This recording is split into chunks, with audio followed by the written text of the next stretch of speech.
السلام عليكم ورحمة الله تعالى وبركاته.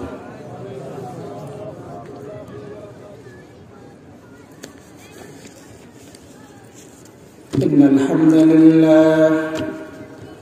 الحمد لله نحمده ونستعينه ونستغفره ونؤمن به ونتوكل عليه ونعوذ بالله من شرور أنفسنا ومن سيئات أعمالنا من يهده الله فلا مضل له فلن تجد له وليا مرشدا.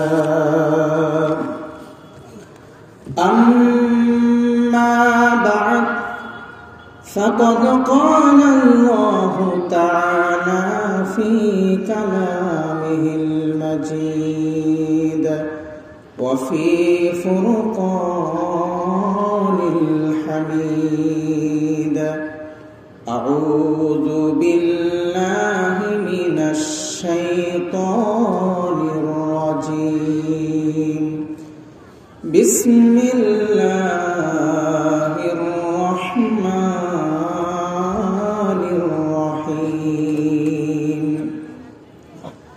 وإذ ابتلى إبراهيم ربه بكلمات فأتمهن قال إني جاعلك للناس إماما. وقال تعالى في شان حبيبه ومحبوبه ومعشوقه مخبرا وآمرا: إن الله وملائكته يصلون على النبي يا أيها الذين آمنوا صلوا عليه وسلموا تسليما. محبتك اللهم صل على محمد وعلى آل محمد كما صليت على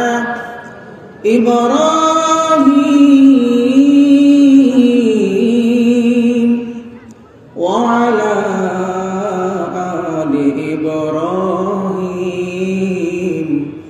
إنك حميد مجيد. اللهم بارك على محمد وعلى آل محمد كما باركت على إبراهيم وعلى آل إبراهيم إنك حميد مجيد. بلغ العلا بكماله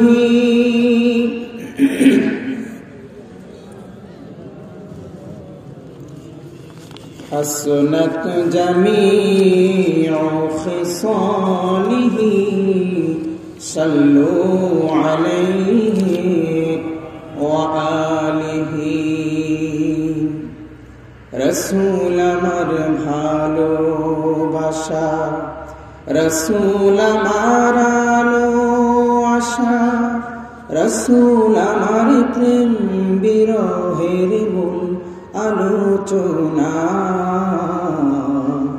রসুল আমার কাজে কর্মের অনুপ্রেরণা। বালাগ বিকামালিহি কাশাফাদ দুজা বিজামালিহি হাসনাত জামিউ খিসালিহি সাল্লু আলাইহি ওয়া আলিহি। রসুলপুর পূর্বপাড়া মদিনাতুল উলুম হাফিজিয়া মাদ্রাসা ও এতিমখানা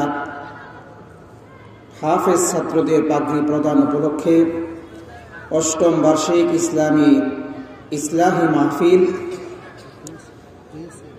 আজকের এই মাহফিলের সম্মানিত সভাপতি সাহেব, মঞ্চে উপবিষ্ট হযরত উলামায়ে কেরাম, মুরব্বিয়ানে ইজম, তালেবানে উলুমে নবুওয়াত, দূর দূরান্ত থেকে আগত কোরআন প্রেমী, ইসলাম প্রেমী যুবক ভাইরা, বৃদ্ধ বাবারা, প্রজ্ঞানশীল সম্মানিতা মা এবং বোনেরা, যে আল্লাহ রাব্বুল আলামিন আমাদেরকে কনকনে শীতের মধ্যে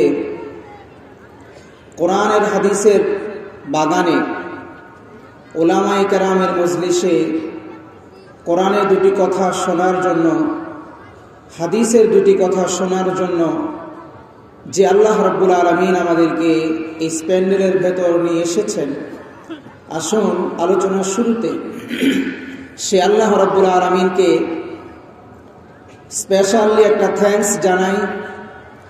রব্বে করিমকে আমরা একটু শুকরিয়া জানাই, হৃদয়ের সবটুকু ভালোবাসা উজাড় করে, গভীর শ্রদ্ধা নিবেদন করে, কেবলমাত্র শুধুমাত্র তাকেই খুশি করার জন্য সমস্বরে এক আওয়াজে সবাই পড়ি আলহামদুলিল্লাহ। আপনারা সবাই কেমন আছেন?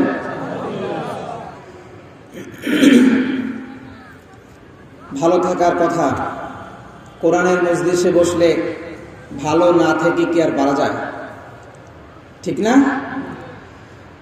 কিন্তু সামগ্রিকভাবে আমরা আসলে ভালো নই।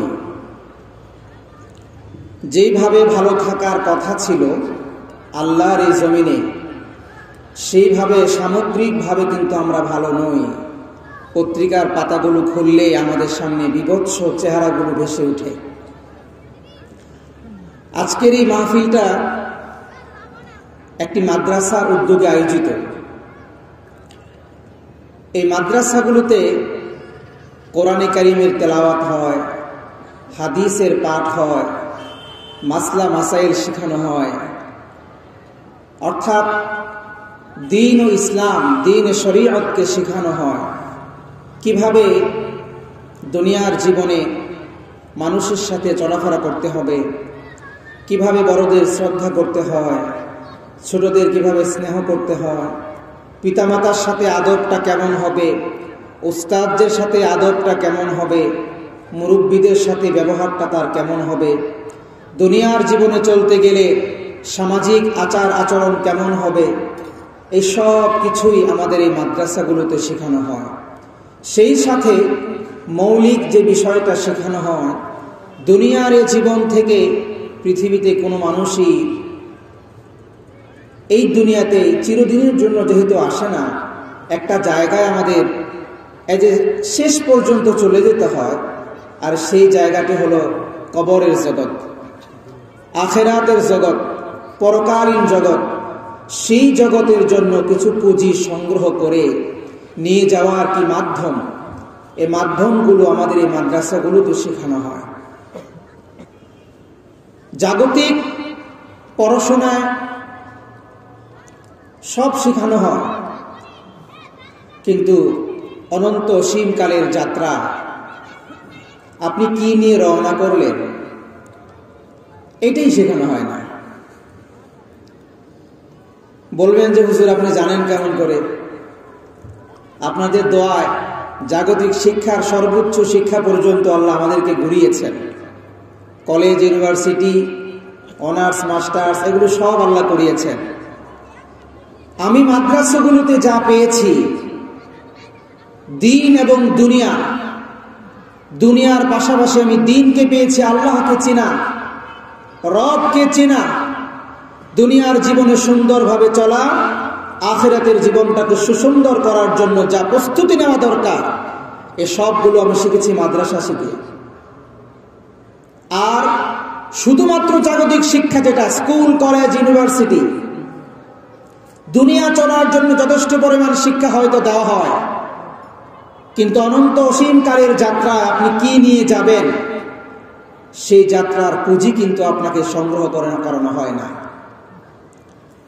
বলবেন যে হুজুর, নৈতিক শিক্ষা নামে তো একটা শিক্ষা আছে, এই শিক্ষাটা তো সেখানে দেওয়া হয়, কদ্দুর দেওয়া হয়, আপনাদের চাইতে আমি হয়তো কম জানি না, ভালোই জানি।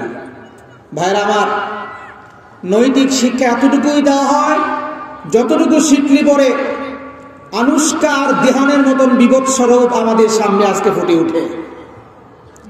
নৈতিক শিক্ষা এতটুকুই দেওয়া হয়। ফ্রি মিক্সিং এর নামে আজকে আমাদের সমাজে পশ্চিমা যে কালচার শুরু হয়েছে নৈতিক শিক্ষার, যেই জায়গাগুলোতে দেওয়া হয়, স্কুল, কলেজ, ইউনিভার্সিটি মতন এই সমস্ত জায়গাগুলোতে, তাদের পরিবর্তনটা কোন জায়গায় জরুরি? তারা আজকে ফ্রি মিক্সিং এর নামে, সহশিক্ষার এই গজবের নামে যে কাজ তারা করছে, গ্রুপ স্টাডির নামে, আজকে আমরা দেখছি মায়ের বুক খালি হচ্ছে, ভাইয়ের বন্ধন ছিন্ন হয়ে কবরে যাচ্ছে, বাবার কলিজার টুকরা কবরে চলে যাচ্ছে। আনুষ্কার মতন মেয়ে আজকে দিহানের মতন লম্পটের ঘরে যায়, মা অনুমতি দেয়, সেখানে গিয়ে গ্রুপ স্টাডির নামে গ্রুপ সেক্স করে বিকৃত যৌনাচারের মাধ্যমে তাকে কবরের জগতে পাঠিয়ে দিচ্ছে। এই ঘটনাগুলো আমাদের সমাজে অহরহ ঘটছে। ঐশীর মতো ঘটনা আমাদের সমাজে অহরহ ঘটছে।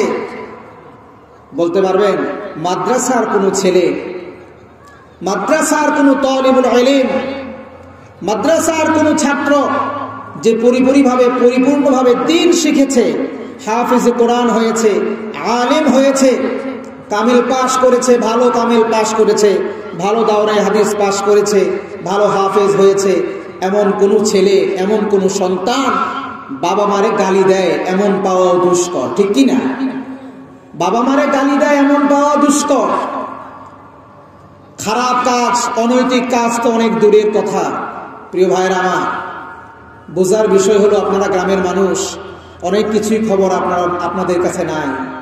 আমরা যারা শহরে থাকি, আমাদের কাছে অনেক কিছুর খবর থাকে, অনেক কিছু নিয়ে আমাদের ভাবতে হয়, অনেক কিছুর সাথে আপনাদের সাথে শেয়ার করার প্রয়োজন মনে হয়, সেই জন্যই শেয়ার করা। ভাইরা আমার, আমি যে কোরআনে কারীম থেকে তেলাওয়াত করেছি, আমার পঠিত আয়াতটা হলো নবী ইব্রাহিম আলাইহিস সালাতু ওয়াস সালাম সম্পর্কে। তাফসীর করব, আমার ভয় হচ্ছে। পিছনে বসে আছেন আমার উস্তাদ, হুজুরের কাছে আমি পড়েছি, আমি কিভাবে তাফসীর করি এটা আমার কাছে ভয় লাগতেছে। তবে একটা ভরসাও আছে, উস্তাদ যেহেতু পিছনে আছেন, ভুল হইলে ধরাই দিবেন। কি বলে, ঠিক না? আপনারা কি আমার কথা বুঝেন নাকি? বুঝলে আওয়াজ দিতে হবে, বুঝলে আওয়াজ দিতে হবে। আওয়াজ না দিলে আমি মনে করবো আপনারা ঘুমায় গেছেন। আসছেন যেহেতু কষ্ট করে, একটু আওয়াজ দিবেন। আমি একটু ক্লাস টাইপের নেওয়ার চেষ্টা করব। আওয়াজ দিবেন তো ইনশাআল্লাহ? আল্লাহ আমল করার তৌফিক দান করুন। আয়াতে কারিমার মধ্যে আল্লাহ রাব্বুল আলামিন নবী ইব্রাহিম আলাইহিস সালাতু ওয়াস সালাম সম্পর্কে বলছেন, ইব্রাহিম আলাইহিস সালাতু ওয়াস সালামকে আল্লাহ রাব্বুল আলামিন যত পরীক্ষা নেয়া, ইমানের পরীক্ষা, সব পরীক্ষাগুলো নিলেন একে একে একে, ধাপ বাই ধাপ, স্টেপ বাই স্টেপ। পরীক্ষাগুলো নেয়ার পরে দেখলেন যে ইব্রাহিম আলাইহিস সালাতু ওয়াস সালাম first class, first, golden GPA 5, golden GPA 5। আল্লাহ সুবহানাহু ওয়া তাআলা খুশি হয়ে বললেন, ক্বালা ইন্নী জাইলুকা লিন-নাসি ইমামা। ইব্রাহিম, তোমারে যতগুলো পরীক্ষা নিলাম, সব পরীক্ষায় তুমি ফার্স্ট করলা। যেহেতু তুমি ফার্স্ট, সুতরাং তোমাকে আমি এই জগতের সমস্ত মানুষের জন্য নেতা বানিয়ে দিলাম। সুবহানাল্লাহ বলেন। নেতা হওয়ার জন্য এমনি এমনি নেতা হওয়া যায় না, পুড়ে ছাই হইতে হয় আগে। কি বলেন, ঠিক না? আগে পুড়তে হয়, পুড়ে পুড়ে ত্যাগ তিতিক্ষা। আমাদের তো এখন অনেক হাইব্রিড নেতা আছে না? আওয়াজ করেন, আওয়াজ করেন। অনেক হাইব্রিড নেতা। আসলে যারা হাইব্রিড নেতা তারই সমস্যাগুলো করে বেশি। যারা আসলে নেতা, ছোট থেকে যারা ত্যাগ তিতিক্ষার পরে নেতা হয়েছে, তারা কিন্তু এত সমস্যা করে না। আমরা আজকে আলহামদুলিল্লাহ আপনাদের দোয়ায় দেশের বিভিন্ন জায়গায় মাহফিল করতে যাই, কত রং তামাশা দেখি আমরা, আপনারা তো কিছুই দেখেন না। যারা সত্যিকারের নেতা, তারা বিভিন্ন ত্যাগ আর তিতিক্ষার পরে, কষ্ট আর ক্লেশের পরে, আগুনে পুড়ে পুড়ে ছাই হয়ে তারপর তারা নেতা হয়। এটাই নেতা নির্বাচনের প্রক্রিয়া। এর বাইরে যে প্রক্রিয়া, এটা হাইব্রিড। আসলে নেতা নয় তারা। ইব্রাহিম আলাইহিস সালাতু ওয়াস সালামকে আল্লাহ রাব্বুল আলামিন পুরলেন, ঝালাই করলেন। ঝালাই করতে করতে করতে করতে একটা পর্যায়ে দেখলেন, আমার ইব্রাহিমকে আমি এই পর্যন্ত ঝালাই করেছি, আমার ইব্রাহিমকে এখন জগতের ইমাম বানিয়ে দিলে, জগতের নেতা বানিয়ে দিলে আমার ইব্রাহিম যথেষ্ট হবে সমস্ত মানুষকে লিডিং দেওয়ার জন্য। সুবহানাল্লাহ।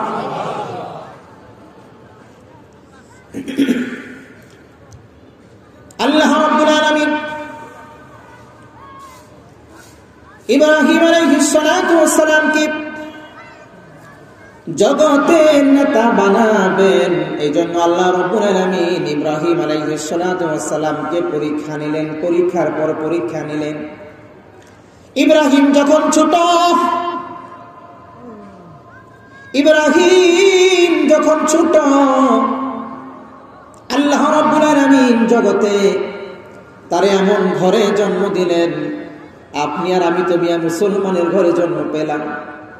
আমার আব্বা মুসলমান, আম্মা মুসলমান, আপনার আব্বা মুসলমান, আপনার আম্মা মুসলমান। মুসলমানের ঘরে জন্ম নেওয়ার কারণে মুসলমানের সংস্কৃতি কিছুটা আপনি নিয়েছেন মাত্র। পরিপূর্ণ আপনাকে যদি কোরআনের আয়াত যদি আপনাকে শোনানো হয়, যদি বলা হয় পরিপূর্ণ ইসলামের মধ্যে আপনাকে দাখিল হতে হবে, আপনি কিন্তু পরিপূর্ণ ইসলামের মধ্যে দাখিল হইতে রাজি না। মুসলমানের ঘরে জন্ম নেওয়ার পরেও ইব্রাহিম আলাইহিস সালাতু ওয়াস সালাম মুসলমানের ঘরে জন্ম নেন নাই, বাবা আজরের ঘরে জন্ম নিলেন, মুশরিকের ঘরে জন্ম নিলেন। শুধুমাত্র নামটাও আসতে মুশরিক নয়,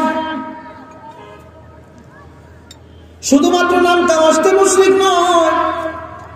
ইব্রাহিম আলাইহিস সালাতু ওয়াস সালাম নমরুদের অর্থমন্ত্রীর ছেলে, শুধুমাত্র নামটাও আসতে মুশরিক নয়। শুধুমাত্র পূজা করে তা নয়, বরং পূজার উপকরণগুলো বানায়, মূর্তি বানায়, মন্দিরের মধ্যে রাখে, এই মূর্তিগুলো নিয়ে বাজারে বিক্রি করে। এমন একজন মুশরিকের ঘরে ইব্রাহিম আলাইহিস সালাতু ওয়াস সালামের জন্ম। মিয়া ভাই, আপনার জন্ম মুসলমানের ঘরে, মুসলমানের সন্তান আপনি, তারপরেও যদি আপনাকে ইসলামের ফর্মুলাগুলো দেওয়া হয়, তথাপি আপনি ইসলামের ফর্মুলাগুলো মানতে রাজি হন না। খোদা না খাস্তা যদি আপনাকে আল্লাহ রাব্বুল আলামিন মুসলমানের ঘরে জন্ম না দিতেন, অবস্থাটা কি হইতো? যদি আপনাকে মুসলমানের ঘরে জন্ম না দিতেন, অবস্থাটা তাই হতো, কোনোভাবে আমরা হয়তো ইসলামের ছায়াতলে আসতে পারতাম না, ঠিক কিনা? আল্লাহ রাব্বুল আলামিন বড় দয়া করে, বড় ইহসান করে আমাকে মুসলমানের ঘরে জন্ম দিলেন। আর মুসলমানের ঘরে জন্ম নেওয়ার পরেও ইসলামের সব সংস্কৃতিগুলো আমাদের মধ্যে না। যদি আপনারে ধরায় দেওয়া হয়, আপনি এটা করেন, এটা করেন, এটা কইরেন না, এটা কইরেন না, তারপরেও আপনার কাছে ভালো লাগে না। মুসলমানের ঘরে জন্ম হওয়ার পর ইব্রাহিম আলাইহিস সালাতু ওয়াস সালাম মুসলমানের ঘরে জন্ম নিলেন না, সেরা জাত মুশরিকের ঘরে জন্ম নিলেন। তারপরেও ইব্রাহিম আলাইহিস সালাতু ওয়াস সালামকে আল্লাহ রাব্বুল আলামিন পরীক্ষা নিবেন, কারণ তার নেতা বানাবেন। ছোটবেলায় পরীক্ষা নিলেন, জাতের লোকেরা, গোত্রের লোকেরা সবাই চাঁদের রব মানে, সূর্যের রব মানে, তারকার রব মানে, গাছের রব মানে,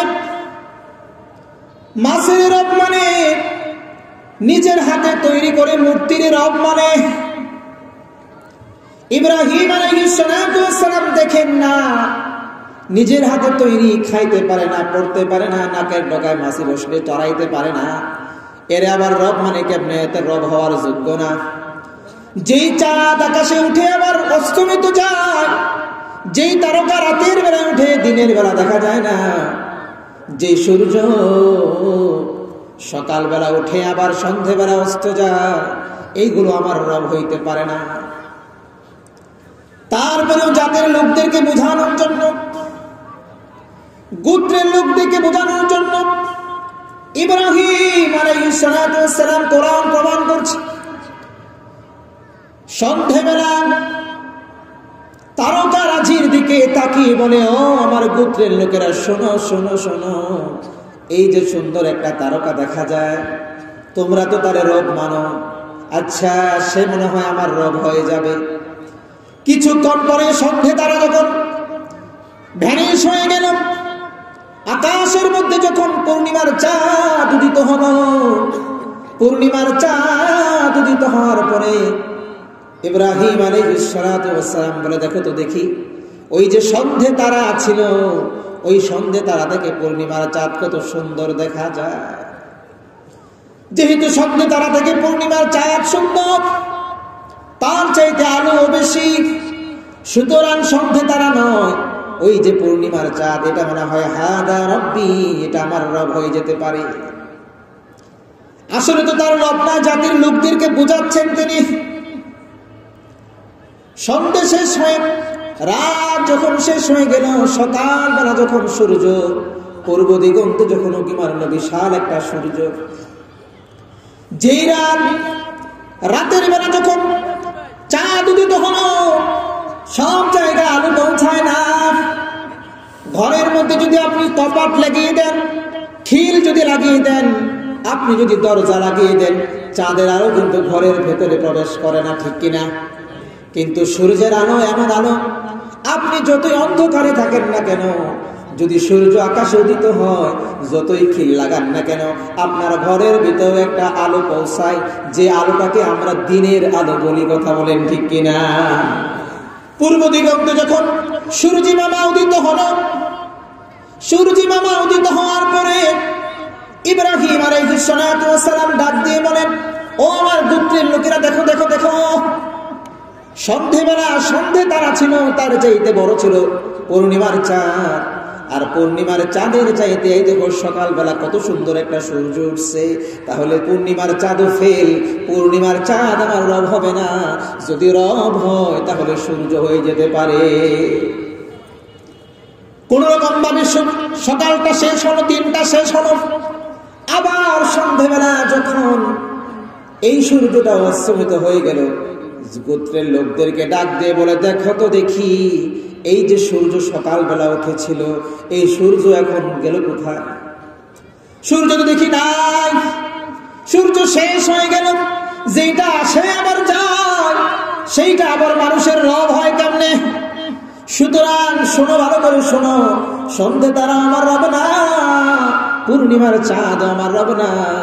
যে সূর্য সকালে ওঠে আবার সন্ধ্যেবেলায় যায়, দিনের বেলার জন্য শুধুমাত্র আসে, এই সূর্যটাও আমার রব না। আমার রব হলো এইগুলো যিনি সৃষ্টি করেছেন, তিনি বলেন সুবহানাল্লাহ। ইন্নী ওয়াজ্জাহতু ওয়াজহিয়া লিল্লাযী ফাতারাস সামাওয়াতি ওয়াল আরদা হানিফা ওয়া মা আনা মিনাল মুশরিকিন। ইব্রাহিম আলাইহিস সালাম ডাক দিয়ে বলে জাতির লোকদেরকে, ও আমার জাতির লোকেরা শোনো,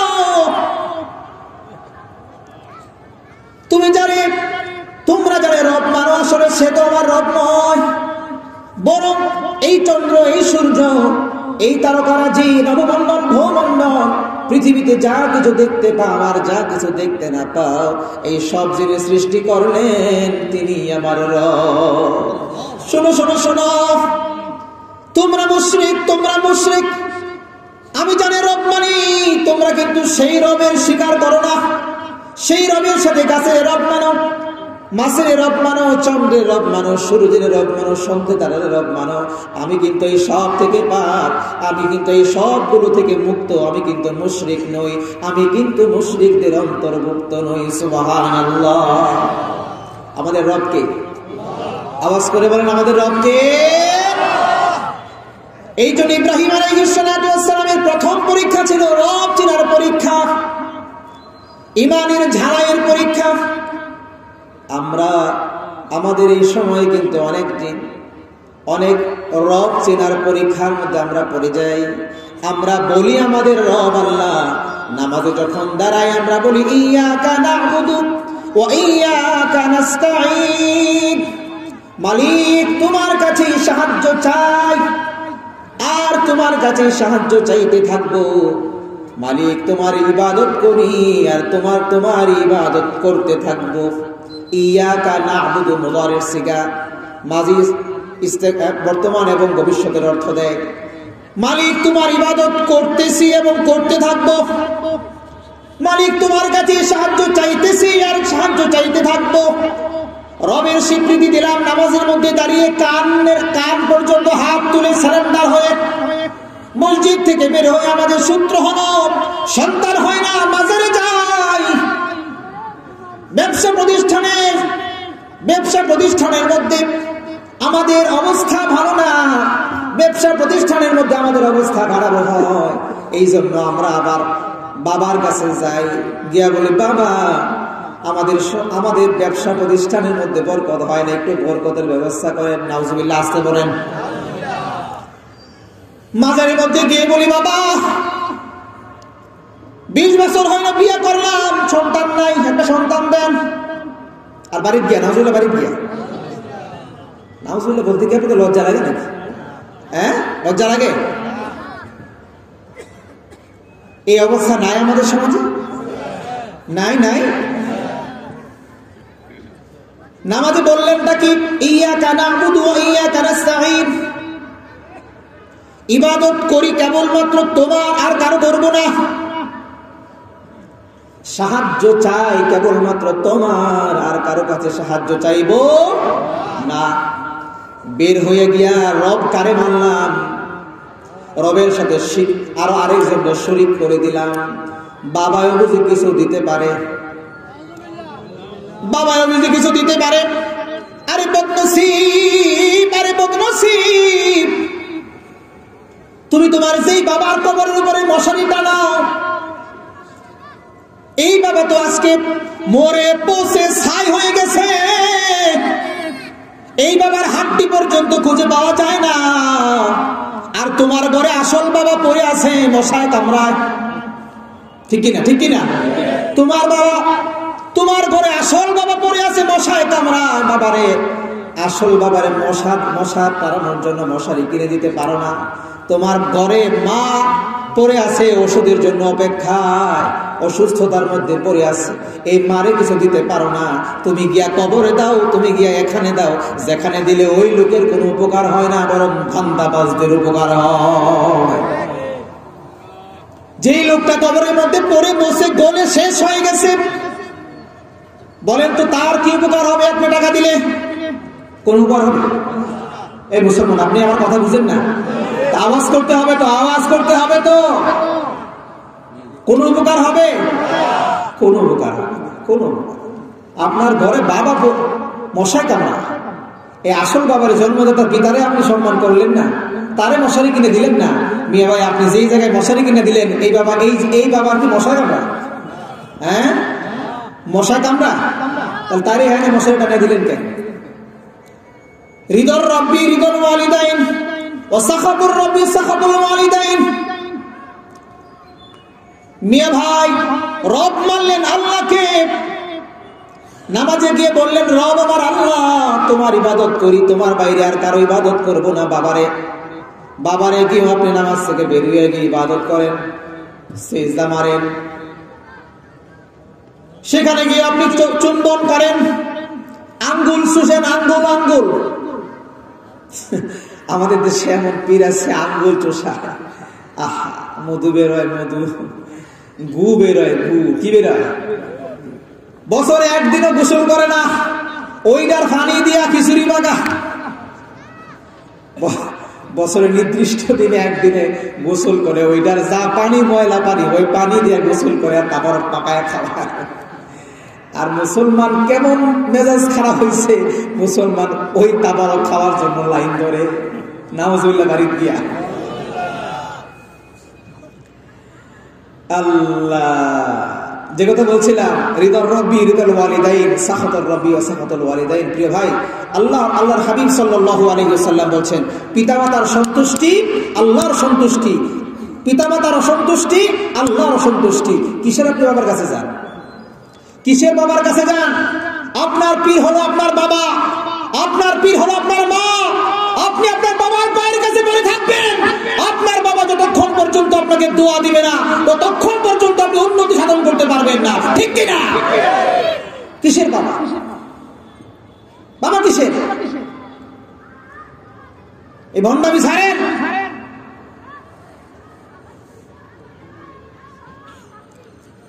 আপনার বাবা জন্মদাতা বাবা হলো ফাউন্ডেশন। কি কি? আওয়াজ করে বলেন কি? Foundation, foundation. আর আল্লাহর রহমত হলো ফাউন্ডেশনের উপরে তালা তালা তালা, 10 তালা 20 তালা। বলেন তো দেখি, রসুলপুরের মুসলমান, নিচ থেকে ফাউন্ডেশন যদি চলে যায় তাহলে 10 তালা টিকবে? টিকবে? টিকবে? নিচ থেকে যদি বাবার রহমত যদি চলে যায়, বাবার দয়া যদি চলে যায়, বাবার অসন্তুষ্টি যদি চলে আসে, উপর থেকে আল্লাহর রহমতও চলে যাবে। কি মনে করলেন? কি মনে করলেন? সকালবেলা আপনি যে নামাজে যান, সকালবেলা আপনি যে নামাজে যান, নামাজ এত কষ্টের নামাজ, শীতের রাত্রিতে ওযু করে ঠান্ডা পানি দিয়ে নামাজ পড়তে গেলেন। নামাজ পড়ার পরে ফেরেশতা ডাক দিয়ে আল্লাহরে বলে, আল্লাহ, তোমার গোলাম এত ঠান্ডা পানি দিয়ে ঠান্ডা রাত্রিতে ফজরের নামাজ পড়ার জন্য আসছে, মালিক তার নামে সওয়াব লিখবো কি লিখবো না? তার নামে সওয়াব লিখবো কি লিখবো না? মালিক ডাক দিয়ে কয়, শোনো, গতকাল রাত্রে তার বাবা তার মা তার উপর রাজি ছিল কিনা, সন্তুষ্ট ছিল কিনা, এইটা আগে দেখো। যদি গতকাল রাতে তার বাবা তার মা তার উপর সন্তুষ্ট থেকে থাকে, তাইলে তার ফজরের নামাজ এত কষ্ট করে আসার পরে তার সওয়াব দাও। আর এত কষ্ট করার পরেও গতকাল রাতে তার বাবা তার মা যদি তার উপর সন্তুষ্ট থাকে, তার নামাজটাই বৃথা। কি বুঝলেন? বুঝলেন নাকি তামসা? কিসের বাবা? কিসের বাবা? আসল বাবা আমার ঘরে। ঠিক কিনা? বিশ্বনবী বললেন, তোমার বাবা মার খেদমত করো, বাবা মার পায়ের কাছে পড়ে থাকো। যে বাবারে পাইলো আর মারে পাইলো, এই দুইজন রে পাইলো অথবা দুইজনের যে একজন রে পাইলো, খেদমত করলো, জান্নাত তার উপর আল্লাহ রাব্বুল আলামিন ওয়াজিব করে দিল। বাবারে 1 কেজি আমার কি বলে কমলা কিনে দেয় না, আপেল কিনে দেয় না, মার 1 কেজি আঙ্গুর কিনে দেয় না, আর বাবার কাছে গিয়া 5000 টাকা দিয়ে আসে। বাবার কাছে গিয়ে একটা খাসি নিয়ে যায়, গরু নিয়ে যায়। এই দিকে মা ওষুধ কিনতে পায় না, মা ওষুধ না কেনার কারণে মার অসুস্থতা বেড়ে যায়। এমন কুসংস্থান আমাদের ঘরে আছে না? না। এই কুসংস্থান থেকে সুসন্তান বানাইতে হইলে এই ধরনের মাদ্রাসায় দেওয়ার প্রয়োজন আছে না নাই? আছে না নাই? মাদ্রাসায় দিবেন দিবেন দিবেন আল্লাহ কবুল করেন, বলেন আমিন। বলছিলাম আমাদের রব কে? আর আওয়াজ করে বলেন কে? আমাদেরকে যদি কোনো কিছুর বিনিময়ে রব অন্য কাউকে বোঝায়, আমরা কি মুশরিকদের অন্তর্ভুক্ত হব নাকি আল্লাহকে রব মানব? আল্লাহ আমার রব, এই রবি আমার সব। ঠিক ঠিক। আল্লাহ আমার রব, এই রবি আমার সব। দমে দমে তনু মনে তারি অনুভব, দমে দমে তনু মনে তারি অনুভব। আল্লাহ আমার রব, এই রবি আমার সব। তোমার দুনিয়াতে আমি যেদিকে তাকাই, অথই নেয়ামতে ডুবে আছে সবাই, তোমার দুনিয়াতে আমি যেদিকে তাকাই, অথই নেয়ামতে ডুবে আছে সবাই। পাখ পাখানির গানে শুনি তাসবিহ কনরব, তাসবিহ কনরব। আল্লাহ আমার রব, এই রবি আমার সব, আল্লাহ আমার রব, এই রবি আমার সব। দমে দমে তনু মনে তারি অনুভব, দমে দমে তনু মনে তারি অনুভব। আমাদের রবকে এক নাম্বার পরীক্ষা, ইব্রাহিম আলাইহিস সালাতু ওয়াস সালামের এক নাম্বার পরীক্ষা নিলেন আল্লাহ। গোলাম, তোমার জগতের ইমাম বানাবো, তুমি আমাকে রব হিসাবে চিনতে পারলে কিনা আগে দেখালো।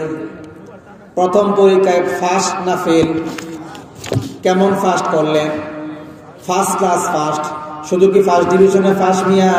ফার্স্ট ক্লাস ফার্স্ট, ঠিক কিনা? শুধু ফার্স্ট ডিভিশনে ফার্স্ট না, গোল্ডেন জিপিএ 5। কাছে দিলে তো বেশি আসে।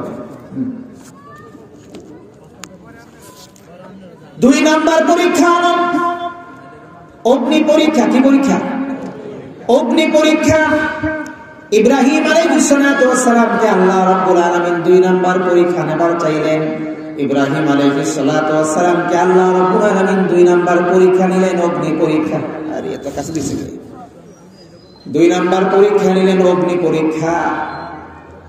নমরুদের অগ্নিকুণ্ডের মধ্যে ইব্রাহিম আলাইহিস সালাতু ওয়াস সালামকে জ্বালাবেন, পোড়াবেন, বাজ্যত দেখবেন আল্লাহ রাব্বুল আলামিন ইব্রাহিমের কি পরিমাণ ঈমান আমার উপর আছে, নাকি জাগতিক আগুন দেখে আমার ইব্রাহিম ভয় পাওয়া যায়। ইব্রাহিম আলাইহিস সালাতু ওয়াস সালাম এখনো পর্যন্ত কিশোর। ইব্রাহিম আলাইহিস সালাতু ওয়াস সালাম এখনো পর্যন্ত কিশোর।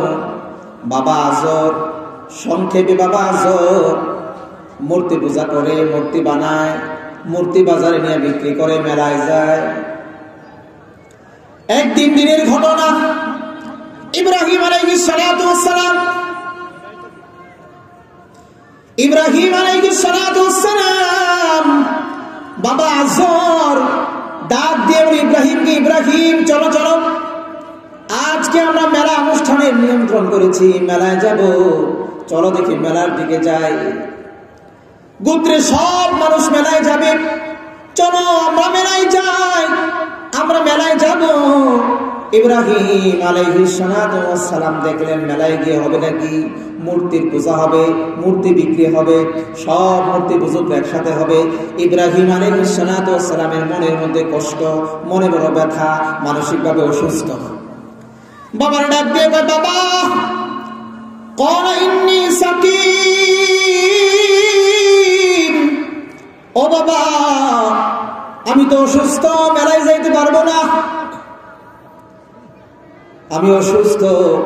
বাবা আজর গর্দব, গর্দবটা মনে করছে ইব্রাহিম মনে হয় শারীরিকভাবে অসুস্থ, কিন্তু ইব্রাহিম আলাইহিস সালাতু ওয়াস সালাম বললেন আমি মারিদ, এ কথা বলেন নাই, বলেন সাকিম, মানসিকভাবে অসুস্থ। যে ইব্রাহিম এই মূর্তি পূজাদের রব মানে না, আল্লাহর রব মানে, তার সামনে যদি মূর্তি পূজকদের এই অবস্থা দেখে মানসিকভাবে অসুস্থ হওয়ার কথা, ঠিক কিনা?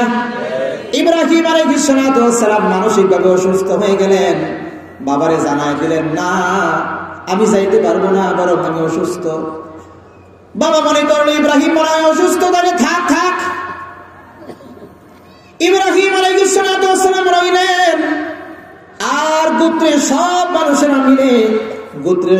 মানুষেরা মিলে গেল মেলায়। মেলায় যখন গেল, মেলায় যাওয়ার পরে, সেখানে যাওয়ার পরে তারা যাওয়ার আগে মূর্তির ঘরে গেল প্রণাম করার জন্য, দুধ চিনি কলা নিয়া, কি নিয়া? দুধ চিনি কলা, ফল ফ্রুট, নাড়ু, এগুলো নিয়ে যখন মূর্তির ঘরের মধ্যে গেল, সবার সামনে, সবগুলো মূর্তির সামনে দুধ কলা দিল, আর প্রণাম করলো, ভক্তি করলো, শ্রদ্ধা করলো, সম্মান জানালো, বরকতের দোয়া নিল। কি নিল? বরকতের দোয়া নিল। বরকতের দোয়া নিয়ে এবার তারা সবাই রওনা করলো মেলার দিকে। ইব্রাহিম আলাইহিস সালাতু ওয়াস সালাম ঘটনাটা দেখতেছেন, খারাজ বরকত দেখাবো, কি দেখাবো? বরকত দেখাবো। সব মানুষগুলো যখন গোত্রের সব মানুষগুলো যখন চলে গেল, মেলার মধ্যে যখন চলে গেল, ইব্রাহিম আলাইহিস সালাতু ওয়াস সালাম ঢুকলেন ঘরের মধ্যে, মূর্তি পূজকদের ঘরে, মিনার মধ্যে ঢুকলেন, মন্দিরের মধ্যে ঢুকলেন। মন্দিরের মধ্যে ঢুকে বলতেছে, আজকে আমার প্রশ্নের জবাব দিবি, নাইলে কিন্তু খবর আছে। কি আছে? আওয়াজ করে, কি আছে? আজকে আমার প্রশ্নের জবাব দিবি, নাইলে কি আছে? কি আছে? খবর আছে। কি প্রশ্ন? প্রথম প্রশ্ন হলো, তোদের সামনে এই যে দুধ, কলা, চিনি, মিষ্টি, এগুলা খাইতে হবে। যদি না খাস তাহলে বলতে হবে অন্তত খাসটা কেন। এই যদি না খাস তাইলে আজকে কি আছে? আরো জোরে, আরো জোরে, কি আছে? খবর আছে। ইব্রাহিম আলাইহিস সালাতু ওয়াস সালাম, খা খা, ভালো করে খা। মূর্তি খায়। ইব্রাহিম মনে মনে কয়, আরে আমার সমাজের কত মানুষ না খাইতে পারে, রাস্তার ফুটপাতের মধ্যে কত মানুষ দিনে 2 বেলা খাইতে পারে না, 1 বেলা খাইতে পারে না, কাঁথা মুড়ি দিয়ে ঘুমাইতে পারে না, শীতের রাত্রে মশায় কামড়ে আছে না নাই? আহা, তাদের কপালে ভাত জুটে না, তাদের কপালে নাড়ু জুটে না, দুধ, কলা, চিনি জুটে না। আর যারা মশা তাড়াইতে পারে না, নাকের ডগায় বসলে তাদের কপালে এত নাড়ু কেন? এইটার আজকে একটা বিহিত করা দরকার, এইটার আজকে একটা বিহিত করা দরকার। ইব্রাহিম আলাইহিস সালাতু ওয়াস সালাম যে বলেন খা, মূর্তি সবগুলা খায় গেছে। খাইছে? একটাও খাইতে পারে না। এবার মূর্তিতে জিজ্ঞেস করে, খাস নাই কেন? উত্তর দে। পেট ভরা নাকি? পেট কি বেশি ভরা নাকি? উত্তর দে।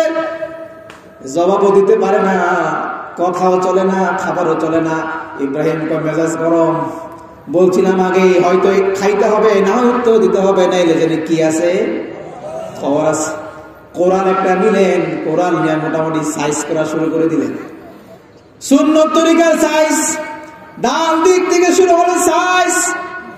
সাইজ করতে করতে করতে করতে নবী নবী নবী বুদ্ধিমান একটার রাইখা দিলেন, বড়টার রাইখা দিলেন। আরে সব কিছু শেষ করে দেই, তাইলে জবাব দেওয়ার সিস্টেম রাখবো না। এই জন্য জবাব দেওয়ার সিস্টেমের জন্য 12টার কান্দের মধ্যে কোরআন ঝুলাইয়া দিয়া উনি আস্তে করে রুম থেকে বেরিয়ে গেছে। সুবহানাল্লাহ দিয়া আস্তে করে রুম থেকে বাড়িয়ে গিয়ে মনে মনে আজকে খবর আছে। গোত্রের লোকেরা যখন মেলা থেকে আসলো, গোত্রের লোকেরা মেলা থেকে আসার পরে, গোত্রের লোকেরা মেলা থেকে আইসা তো আগে ঘরে যায় না, আগে মন্দিরে যায় পূজা করার জন্য। আহারে, মন্দিরে গিয়ে দেখে ক্ষুধার অবস্থা, হুদা। ক্ষুধার অবস্থা কি? ক্ষুধার ক্ষুধা নাই, হুদা হয়ে গেছে সব, একটাও নাই, খালি। মাথায় হাত করলো কে? গ্রামে তো কেউ ছিল না, আজরের ফুলাই ছিল। এই আন্দোলনকে বিরোধ, এই খালি কয় মূর্তিরে বলে মানুষ যাইব না, চন্দ্রের বলে মানুষ যাইব না, সূর্যের নাকি মানা যাবে না। এই আমাদের সাথে বিরোধ।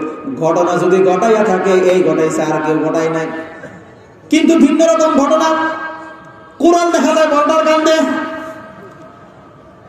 গোত্রের লোকেরা সবাই মিলে গিয়ে ইব্রাহিম আলাইহিস সালাতু ওয়াস সালামকে ধরলেন। ইব্রাহিম, শোনো শোনো, এই যে আমাদের মূর্তির ঘরের মধ্যে নিশ্চয়ই তুমি প্রবেশ করেছিলে, আর সবগুলোকে তুমি ভ্যানিশ করে দিয়েছো, করছো না কি কাম? এই কাম কেন করলা? ইব্রাহিম আলাইহিস সালাতু ওয়াস সালাম মান্তিকের একটা কায়দা দিলেন, একটুখানি মান্তিক খড়াইলেন। বলে আমারে জিজ্ঞেস করে লাভ কি? আমার হাতে কি অস্ত্র অস্ত্র আছে নাকি? কার কামে কুড়াল তারে জিগান। যদি সে বলতে পারে, যদি সে বলতে পারে। সবাই মাথায় হা, মূর্তি তো কিছুই কইতে পারে না। ইব্রাহিমের কাছে গিয়ে বলে, ইব্রাহিম তুমি তো জানো মূর্তি কথা বলতে জানে না। ইব্রাহিম আলাইহিস সালাতু ওয়াস সালাম ডাক দিয়ে কয়, এই তো সুযোগটা পাইছি, যে তোম করে কথাই কইতে জানে না, কে মারলো আর কে ভাঙলো, এই কথার জবাব দিতে পারে না, এই দেবতাগুলো তোমাদের কেমনে আখিরাতে পার করে দিবে, ঠিক কি না? এই দেবতাগুলো তোমাদের রোগ হইলে কেমনে সারাইবে, এই দেবতাগুলো অসুস্থ হলে, বিপদ হইলে কেমনে তরাই দিবে। যেই দেবতাগুলোর বিপদ নিজেরাই নিজেরা সারাইতে পারে না, তাদেরকে যে মারা হলো, ভাঙলো, কে বা কারা জানি মানলো, তাদের এই ভাঙ্গাটা তারা নিজেরা শুরু করলে পারলো না, কে ভাঙছে এটা কইতেও পারে না। এমন দেবতার পূজা কইরা কিলা, এমন দেবতার পূজা করে কিলা। মাথায় হাত বুদ্ধিতে পারে না। হুজুর আছে না? ভয় লাগতেছে হুজুর আছে। এমন দেবতার পূজা করে কি লাভ? এবার মন্ত্রী পরিষদের মিটিং ডাকলো। নমরুদ বাদশাহ মন্ত্রী পরিষদকে মিটিং কল করলো। মিটিং কল করার পরে বলে কি করা যায় দেখো তো দেখি। আমাদের লোকজন তো আজরের পোলার সাথে বুদ্ধি দিতে পারে না, সে তো অনেক বড় উকিল ব্যারিস্টার হয়ে গেছে। যত বড় যুক্তি আমরা দেই, কোন যুক্তি তার সামনে খাটে না, কারণ তারে নবী বানাবেন আল্লাহ, জগতের ইমাম বানাবেন আল্লাহ, ঠিক কিনা? এই জন্য এই নবীদের বুদ্ধি থাকে বেশি, ইলম থেকে বেশি, নবীদের জ্ঞান থেকে বেশি। জগতে যিনি যখন নবী হন তার চাইতে বড় জ্ঞানী আর কেউ পৃথিবীতে তখন হয় না। এই জন্য তার উকিল ব্যারিস্টাররা যতভাবে তারে প্রশ্ন করে, সমস্ত প্রশ্নগুলোর সঠিক জবাব দিয়ে পাল্টা তারে প্রশ্ন করে দেয়, তাদের জবাব দেওয়ার কোনো সুযোগ থাকে না, লা জবাব। শয়তান মরদুদ নমরুদের কানে কানে গিয়ে পরামর্শ দিল, নমরুদ এই যে ইব্রাহিম, আজরের পরে ইব্রাহিম, এই তো এখনো ছোট কিশোর, এখনই আপনার সমস্ত সৈন্য বাহিনীর পরাজিত করে দিল। কয়টা দিন যদি বাঁচে আপনার গদি নিয়ে টান দিতে পারে, কয়টা দিন যদি বাঁচে আপনার গদি নিয়ে টান দিতে পারে। ইব্রাহিম আলাইহিস সালাতু ওয়াস সালামকে ভয় পাওয়া শুরু করে দিল নমরুদ। নমরুদ গদির চিন্তায় বলে, হা হা, এটা তো হতেই পারে। আর গদির লোক বড় লোক, গদির জন্য মানুষ পাগল হয়ে যেতে পারে, গদির জন্য মানুষ হিংস্র হয়ে যেতে পারে, ঠিক কিনা? ভাইয়ের আমার, শয়তান মরদুদ ইব্রাহিম আলাইহিস সালাতু ওয়াস সালামকে বিমর্ষ করার জন্য, ইব্রাহিম আলাইহিস সালাতু ওয়াস সালামকে অপমানিত করার জন্য নমরুদকে পরামর্শ দিল, এমনি এমনি চলবে না, এর যদি অঙ্কুরেই শেষ করে না দাও, যদি তারে বড় হইতে দাও, কিছুদিন পরে তার সাথে আর পারবা না। তোমার সমাজের, তোমার দেশের সব লোক যুক্তিতে হলেও তার পিছনে পিছনে চলে যাবে, তোমার সাথে আর কেউ থাকবে না। নমরুদ জিজ্ঞাসা করলো, শয়তান কি করবো? তা কি করবো মানে তাড়াতাড়ি একটা অগ্নিকুণ্ড করো, বিশাল বড় একটা কূপ করো, অগ্নিকাণ্ড ঘটাও, আর এই আগুনের মধ্যে ইব্রাহিমকে জ্বালিয়ে করে শেষ করে দিয়া বুঝাও। নমরুদের সাথে যদি কেউ গাদ্দারি করে, নমরুদের সাথে যদি কেউ বেঈমানি করে, নমরুদের বিরুদ্ধাচরণ যদি কেউ করে, তার অবস্থা সামনে এমন হবে ইব্রাহিমের অবস্থা যেমন হয়েছে। বলেন নাউযুবিল্লাহ। ভাইরা আমার, যেই কথা সেই কাজ। ইব্রাহিম আলাইহিস সালাতু ওয়াস সালামকে অগ্নিকুণ্ডে জ্বালাবে। অগ্নিকুণ্ডে জ্বালানোর জন্য যত রকমের চেষ্টা শুরু করে দিল। প্রজাদেরকে বলল, তাড়াতাড়ি যাও, জঙ্গলা থেকে যত রকমের লাকড়ি পাও সমস্ত লাকড়িগুলো জমা করো নির্দিষ্ট একটা জায়গায়। নির্দিষ্ট একটি জায়গার মধ্যে লাকড়িগুলো জমা করার পরে আগুন জ্বালিয়ে দেওয়া হলো। এত বেশি আগুন বর্ণ হলো, তাফসীর কিতাবে লিখেছে এত বড় আগুন হলো, উপর দিয়ে যদি কোনো পাখি যেত, সে পাখিটা সঙ্গে সঙ্গে কাবাব হয়ে পড়ে যেত। কত কঠিন আযাব নবী ইব্রাহিম আলাইহিস সালাতু ওয়াস সালামের সামনে অপেক্ষমান। কিন্তু মালিকের ফয়সালা ভিন্ন। মালিক বলবেন, মালিক দেখতেছেন অবস্থাটা কি হয়।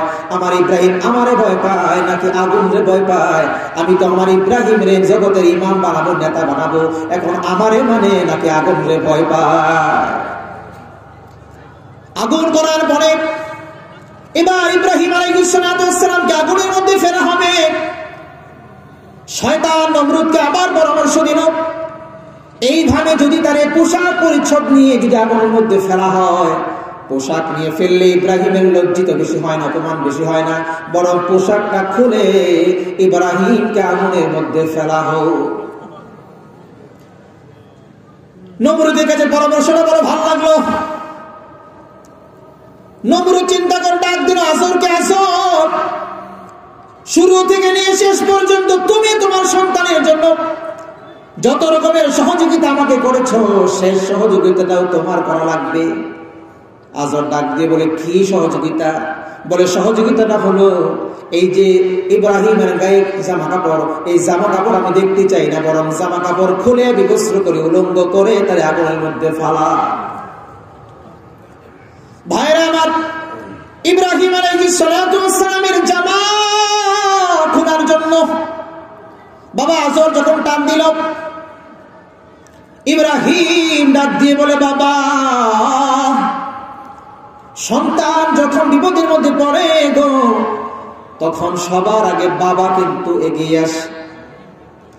বাবার সাথে সন্তানের যদি বিরোধ থাকে, বাবার সাথে সন্তানের যদি কোনো কারণে বিরোধ থাকে, তারপরেও যদি বাবার সামনে সন্তান বিপদের মধ্যে পড়ে, যদি সে সত্যিকার বাবা হয়, সন্তানকে বিপদে ফেলে বাবা ঘরে যাইতে পারে না। যত রকমের অসুবিধার মধ্যে থাকি না কেন বাবা, এত বড় মুসিবতের মধ্যে আমি, আজকে তোমার দরকার ছিল এই আগুন থেকে আমার বাঁচানো, সেটাও তো করলা না। আজকে তোমার দরকার ছিল কেউ যদি আমার গায়ে হাত দিয়ে জামা খুলতে যায়, বাবা তুমি সেই জামাটা হাত দিয়ে বলবে তারে জ্বালাও জ্বালাও, কিন্তু জামা খুলে জ্বালাইও না। ও বাবা, আজকে তুমি তোমার হাতে আমার জামা খুলতে আসলা।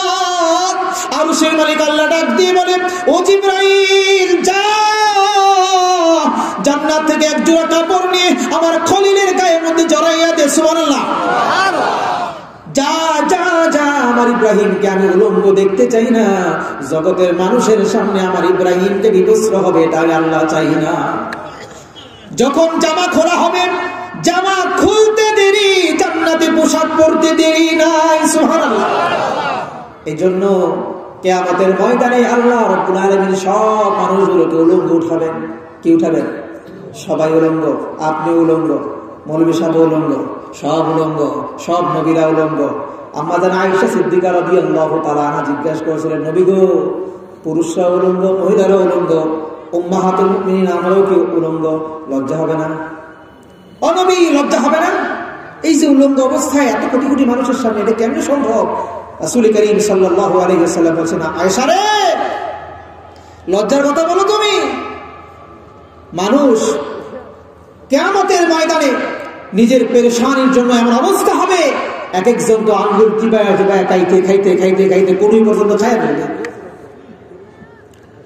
আঙ্গুল পেরেশানির কারণে, পেরেশানি আসলে মানুষ আঙ্গুল চাওয়া না, এমন করে না, এমন কারণ বুঝেন নাই, বুঝেন না?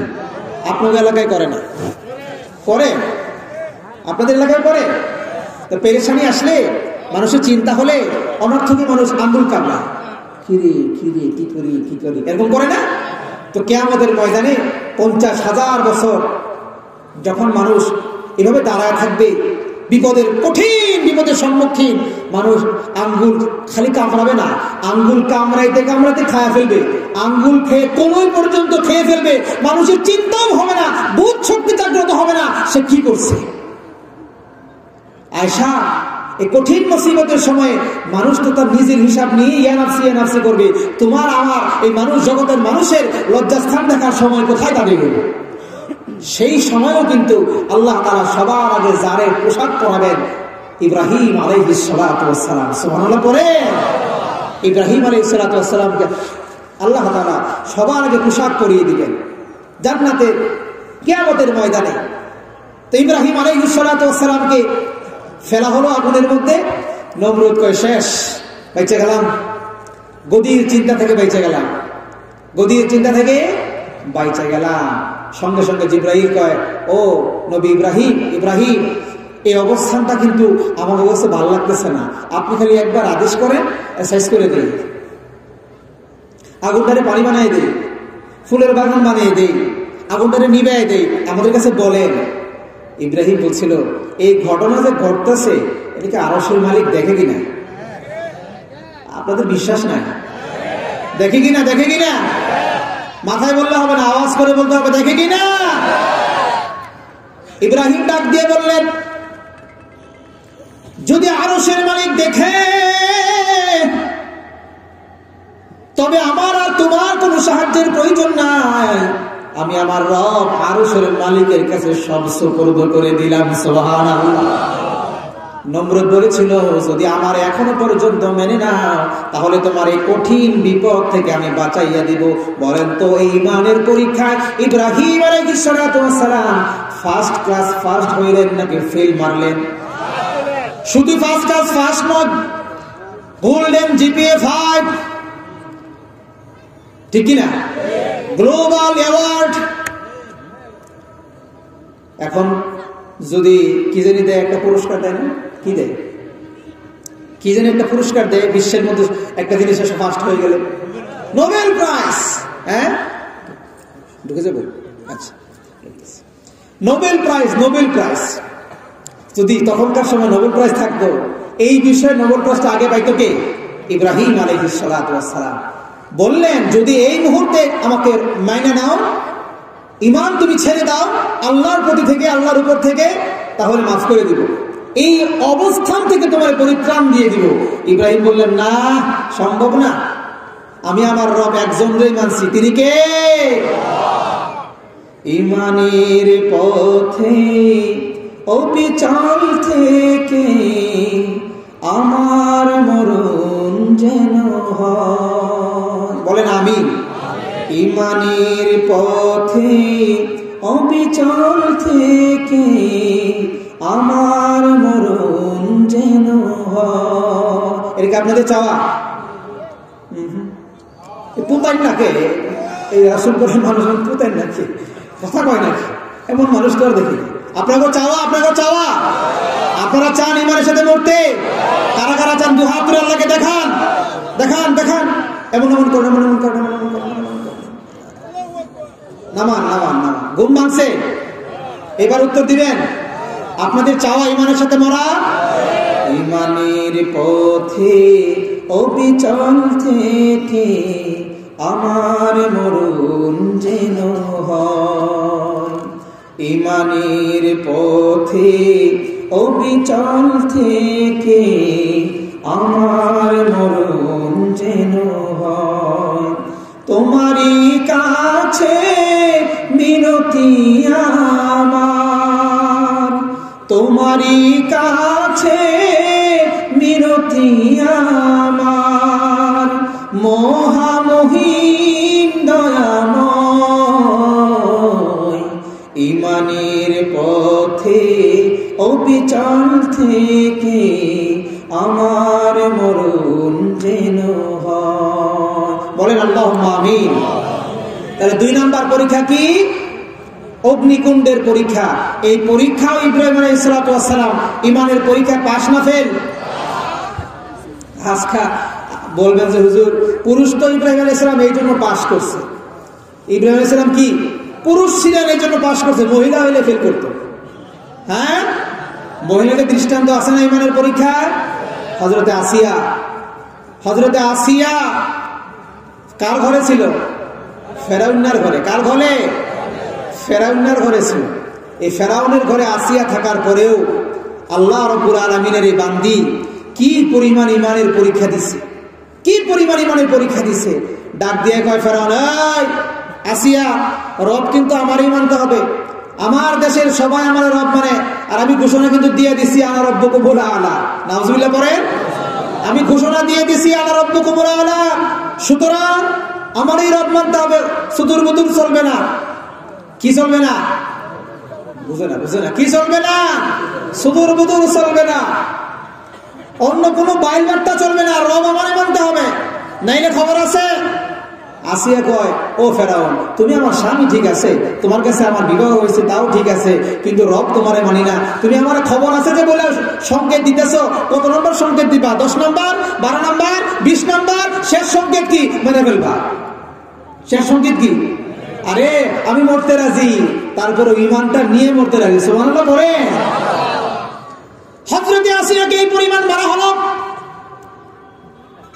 কোন কারণে যখন ফেরাউনের রব মানাইতে পারে না, আসিয়াকে যুবকদের কাছে দিয়ে দিল। যুবক রে, ও যুবকেরা, আসিয়ারে নিয়ে যা, আসিয়ারে নিয়ে উত্তপ্ত বালুভূমির মধ্যে মরুভূমির মধ্যে নিয়ে যা, সেখানে নিয়ে মাথায় পাথর দে, পিঠে পাথর দে, হাতে পায়ের মধ্যে পেরাক্কা, যতক্ষণ পর্যন্ত আমি ফেরাউনের রব না মানবে আর আল্লাহ রাব্বুল আলামিন যতক্ষণ পর্যন্ত মুখ থেকে রব না ছাড়বে ততক্ষণ পর্যন্ত মারতেই থাকবে। মারতে থাকলো মারতে মারতে আমার অবস্থা হলো নাকের ডগায় শ্বাস চলে আসছে মনে হয়। আসিয়া ডাক দিয়ে বলে, আল্লাহ রব্বি বিনিনি ইনদাকা বাইতান ফিল জান্নাহ ওয়া নাজ্জিনি মিন ফিরআউনা ওয়া আমালিহি ওয়া নাজ্জিনি মিনাল কওমিজ জালিমিন। ঠিক আছে না? ডাক দিয়ে বলে, আল্লাহ ফেরাউনের কবল থেকে আর ফেরাউনের সঙ্গবান্ধবদের কবল থেকে আমাকে রক্ষা করো। মালিক তুমি যেখানে থাকো তোমার কাছাকাছি আমার জন্য জান্নাতে একটি ঘর বানিয়ে দাও। সুবহানাল্লাহ। জান্নাতে ঘর চান কেডা কেডা? সবাই সবাই সবাই চান? জান্নাতে ঘর চান? আল্লাহ কবুল করেন, বলেন আমিন। ইব্রাহিম আলাইহিস সালাম ঈমানের পরীক্ষা দিয়ে ফার্স্ট হলেন। হযরতে আসিয়া ঈমানের পরীক্ষা দিয়ে ফার্স্ট। আল্লাহ কয়, আমার আসিয়ারে আর দুনিয়ার মানুষের কাছে আমি মাই খাওয়াবো না, এখনই আমার আসিয়ারে আমার কাছে নিয়ে আসবো।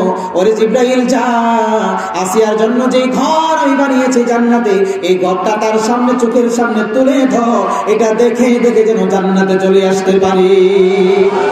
আসিয়ার মনের কষ্টগুলো যেন দূর হয়ে যায়, আর কোনো কষ্ট যেন তার মনের মধ্যে না থাকে। সুবহানাল্লাহ। আল্লাহ রাব্বুল আলামিন যুগে যুগে যত মানুষ যত বেশি মনের পরীক্ষা দিবে আল্লাহ রাব্বুল আলামিন তারে তত বেশি দুনিয়ার জীবনে এবং আখিরাতের জীবনে পুরস্কৃত করবে। আপনি মুমিন হিসেবে দাবি করেন আর ঈমানের পরীক্ষা দিবেন না।